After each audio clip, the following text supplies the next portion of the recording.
People are watching you.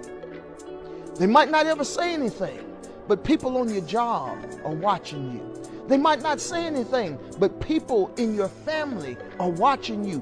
People in your friend circle are watching you. People are watching you, and your standard of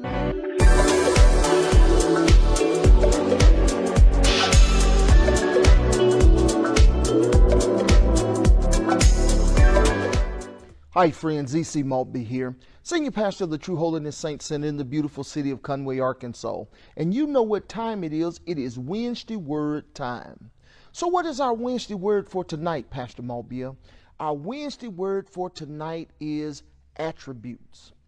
So why are we talking about attributes tonight? Let me begin tonight with our social media quote. It's going to lead our discussion tonight. So if you're writing notes, write this down. Social media quote is simply this: having the right attributes help you to become the best version of yourself. Now that's good teaching. Having the right attributes helps us to become the best version of ourselves. And on this simple backdrop tonight, I want to share with you 3 attributes that I think every Christian should passionately pursue. I want to talk about 3 attributes that all of us should seek after on a continual basis. So what is the first attribute that every Christian should pursue? Attribute number 1 is simply this: self-discipline. Regardless to popular opinion, God expects his children to live disciplined lives.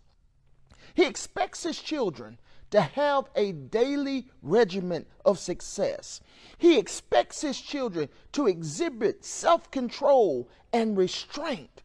God expects his children to live disciplined lives. I love the way the Apostle Paul says it in 1 Corinthians 9:27. Paul says these words. He says, "No, I strike a blow to my body and make it my slave, so that after I have preached to others, I myself will not become disqualified from the prize." What was Paul talking about disqualified? Don't get it twisted. Paul was not being concerned about being disqualified from his salvation. That's not what Paul was talking about. But here's what Paul was really saying. Paul was basically saying he keeps his own body under subjection so he won't lose his credibility. He's keeping his own body under subjection so he won't lose his influence over people. Paul kept his own body under subjection, not because he thought he was going to go to hell, but Paul kept his own body under subjection because he didn't want to lose God's divine favor on his life, the opportunities and the platforms that God had given him. He didn't want God to begin to close the doors of influence in his life. And if we want to be Christians who have influence, Christians that have credibility with others, if we want to be Christians that walk in God's divine favor, it's going to take discipline. It's going to take a daily regimen of habits that bring success. It's going to take both restraint and self-control. Why is discipline so important?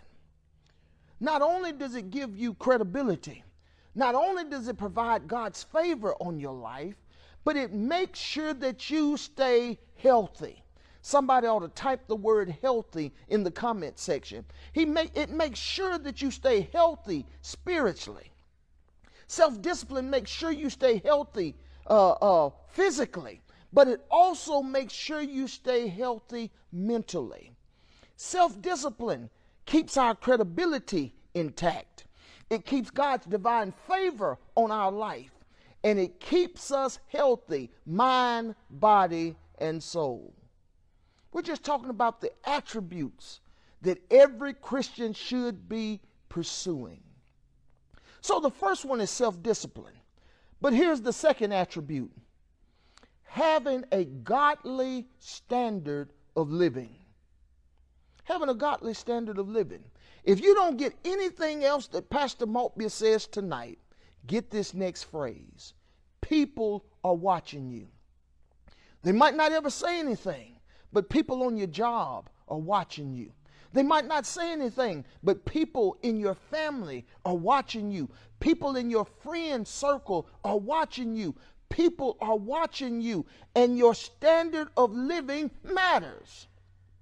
The Apostle Paul says these words in 1 Timothy 4:12. And this is one of my absolute favorite scriptures. When I was just a boy preacher at the age of 16, I took this scripture as my mantra. I took this scripture as a guiding point or guiding post in my life. 1 Timothy 4:12 says these words. Don't let anyone look down on you because you're young, but set the example for the believers. Set it in speech, in conduct, in love, in faith, and in purity. Speech, conduct, love, faith, and purity. If you're going to have a godly standard of living, it's going to be in these 5 areas of your life. First of all, the Apostle Paul says speech. And despite what you think, the things you say matter.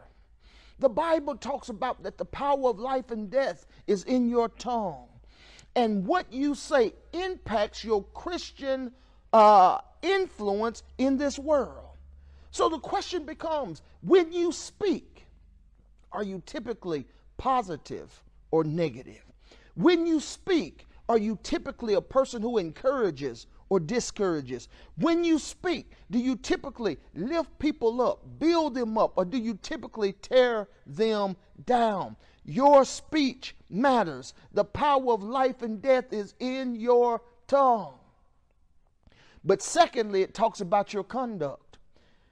And I know the world wants everybody to live the way they want to live, but there is still a standard of godly living.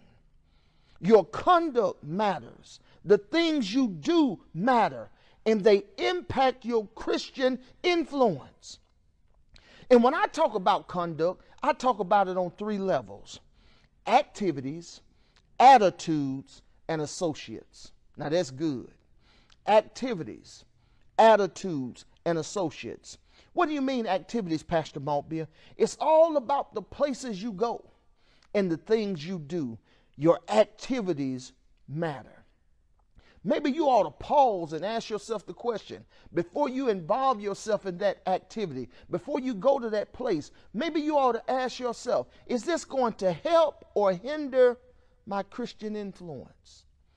Activities matter where you go and what you do, but your attitude matters. Do you have a pleasant attitude, or do you have a foul attitude? Do people enjoy interacting with you, or would they rather avoid you like the plague?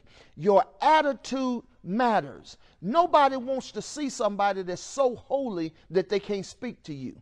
They're so holy that they can't relate to an average person. Your attitude matters. It's about activity. It's about attitude. And it's about associates. Who are you voluntarily spending your time with? Because the people you spend time with matters. I was told as a young boy, birds of a feather flock together. The Bible talks about that we should never be unequally yoked with unbelievers. The people you associate with, the people you voluntarily hang around, it matters. It all speaks to your standard of living. It's about speech, it's about conduct, but then it's about love. And there's so many things that we can say about love, but I'll just mention 3 real quick. Love is kind, love is patient, and love is forgiving. Are you a kind person? Are you a patient person? Or are you always just blowing up and going off and getting an attitude? And do you forgive other folks like you want God to forgive you? Love is a part of your Christian standard of living. And then it says faith. And when I talk about faith, I ask you one simple question. Do you trust God enough to do things His way? Do you trust God enough when things are not going the way you want them to go to follow godly principles anyway? Do you trust God enough to take the next step even when you can't see the next step? It's all about faith. It's all about love. It's all about conduct. And it's all about speech. And the last one, and I'm moving on, it's about purity. Purity has become a dirty word in our society. But God says that the pure in heart are those who are going to see him. And when I think about purity, I just want to say it on one level. What about your thoughts? Are they pure? The things you allow in your eye gate, in your ear gate, are they pure? Because it's all a part of your standard of living. The attributes that every Christian should follow: self-discipline and having a godly standard of living. And I'm through with it. Here's the last one: having resolve. Having resolve. What do you mean, Pastor Maltbia, resolve? I'm talking about you've got to be a person who refuses to give up no matter what. Having resolve. Maybe you ought to type this in the comment section. Quitting is not an option. That's somebody's word. When it comes to your marriage, quitting is not an option. When it comes to raising your kids, quitting is not an option. When it comes to coming out of debt and reaching your goals and dreams, quitting is not an option. When it comes to your walk with God, quitting is not an option. Paul says it this way in Galatians 6:9. Let us not become weary in doing good, for at the proper time we will reap a harvest if we don't give up.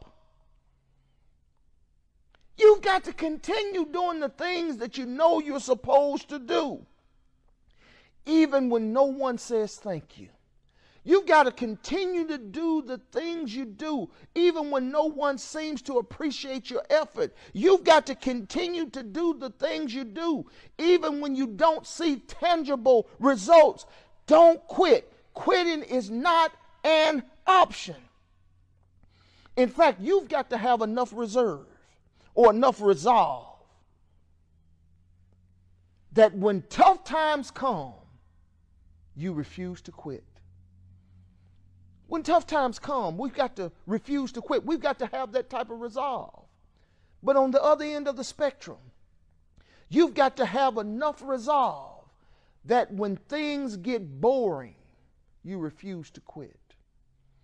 Sometimes when it comes to the mundane things of life, the ordinary things of life, the things that don't excite you but are very important to your success, you've got to have enough resolve that even when I'm bored, silly, I'm still going to get the job done because it's all a part of the process. Today's Wednesday word is attributes. The attributes that every Christian ought to pursue in their life. We've got to pursue self-discipline. We have got to pursue a godly standard of living. And we have got to pursue. You've got to pursue having a resolve. Dear hearts, don't you dare give up. Listen, friends, I am so excited that True Holiness is back in in-person worship. That's right, friends, we are back in the sanctuary. So I want to invite each of you to True Holiness Saints Center on Sunday morning. Sunday, we're going to have one service at 11 o'clock. You can come be with us in person. And if you want to be a part of the in-person service, there are 3 things I'm going to ask you to do. Number 1, wear your mask. Number 2, be prepared to get your temperature checked. And number 3, remember social distancing. But we're going to be here. So get here a few minutes early so you can pick you the perfect seat. But Sunday morning, we'll be back in the sanctuary again. And truth of the matter is this. Maybe you're not ready to come back to the sanctuary. Maybe you want to be cautious just a little while longer. And I understand that. And so if you're not ready to come back to the sanctuary, then I encourage you to continue to watch us on all of our social media platforms. We're going to be live online Sunday morning at 11 o'clock. And the final thing I'd say to you is this, because everybody's asking me, well, Pastor Maltbia, what are we going to do with our life groups? What are we going to do with the men's Sunday school and the women's groups? All of our life groups will begin Sunday morning at 9 a.m. This Sunday morning from 9 to 10 a.m., and it will continue to be on Zoom. Listen, my friends, until we speak Sunday morning, be blessed.